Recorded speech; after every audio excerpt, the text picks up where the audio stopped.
ये आतंकवादी आए और वहां पर्यटकों के ऊपर गोली चलाने लगे। आतंकवादियों के मंसूबे को समझिए, गोली मारे हैं उनकी मंसूबा को समझिए। गोली मारने के बाद महिला को कहती है कि हमें भी मार दो, तो कहता है कि नहीं, तुम्हें नहीं मारेंगे, तुम जाके अपनी सरकार को बताना। मतलब इन्हें पता है कि ये सरकार को बात बता जाएगा। दूसरी बात, जाति धर्म पूछा गया, हिंदू हो कि नहीं, कलमा पढ़ो। और उसके बाद कोई लोग कह रहे हैं कि आतंकवादी का धर्म नहीं होता है। कलमा कौन धर्म का आदमी पढ़ाता है जी?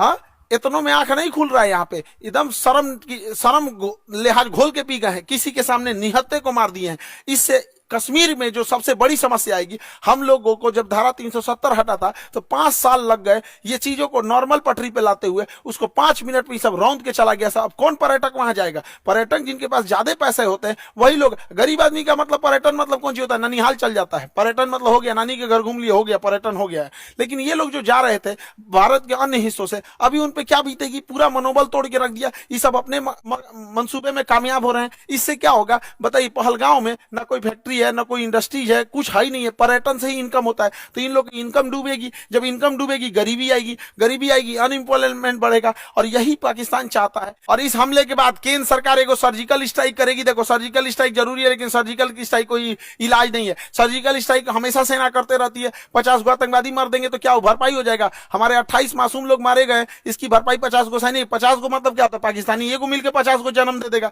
एगो पाकिस्तानी 4 गो बियाह करेगा। 1 2 3 4 को बियाह करेगा। एगो पाकिस्तानी एगो से 15 को पैदा करेगा। 15 चौक को 60, एगो से मिलकर 60 को जन्मा देगा।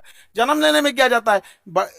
सुअर भी एक साथ 16 को जन्म दे देता है। इन चोटों को क्या जाता है? आप क्या लगता है सर्जिकल स्ट्राइक से इलाज हो जाएगा? नहीं, सर्जिकल स्ट्राइक इनका इलाज नहीं, इनका ठोस इलाज करना पड़ेगा। और दूसरा क्या है कि आतंकवादियों को कहते हैं कि तुम लोग धर्म का नाम लेके यहाँ पे जो आतंकवादी घटना करते हो, यहाँ के रहने वाले लोगों को क्या होगा? और मुस्लिम समाज से कहते हैं कि एक अभी जो जुमा का दिन आ रहा है, फ्राइडे के दिन, वहां से भी यहाँ पे सारे लोगों को एक होने की जरूरत है। वरना हम लोग को या जो भी एक साधारण व्यक्ति है, इन चोट्टो पाकिस्तानियों की गुनाह का सजा सबको मिलने वाला है। लोग क्या किस नजर से देखेंगे हम लोगों को? क्या तरीका है यहाँ पर? तो हम लोगों को भी खड़े होने की जरूरत है। जब इजराइल में हुआ था, इजराइल में गाजा में जो हुआ था, छोटे बच्चे को मारा गया था, वो भी गलत था। यहाँ जो हुआ ये भी गलत है। उसके लिए खड़े हुए थे, तो इसके लिए भी खड़े होना पड़ेगा यहाँ, तब देश होगा। वरना कितना बुरा कलंक पोत के चला गया है। पाकिस्तान के 2 लौंडे आए, सब यहाँ गोली चला के चले गए। बनी बनाई इज्जत मिट्टी में मिल जाती है। एक अब्दुल कलाम होता है, एक वीर अब्दुल हमीद होता है, और यहाँ डेली 2-4 को निकल के इस तरह कश्मीर में घटना करेंगे। सब किस नजर से देखा जाएगा? हम लोग का रेपुटेशन कहां जाएगा? इसलिए एक सामूहिक जिम्मेदारी बनती है कि इसे कंडेम किया जाए, इसकी घोर निंदा किया जाए यहाँ चीजों को सामूहिक तौर पर। और पूरे भारत के लोगों से कहते हैं, चाहे हम तो अपने शिक्षा जगत में है, तो हम तो अपने शिक्षा जगत से हर एक टीचर से भी उम्मीद करते हैं, उनसे भी आह्वान करते हैं कि अपनी सरकार पर इस बात का दबाव बनाया जाए।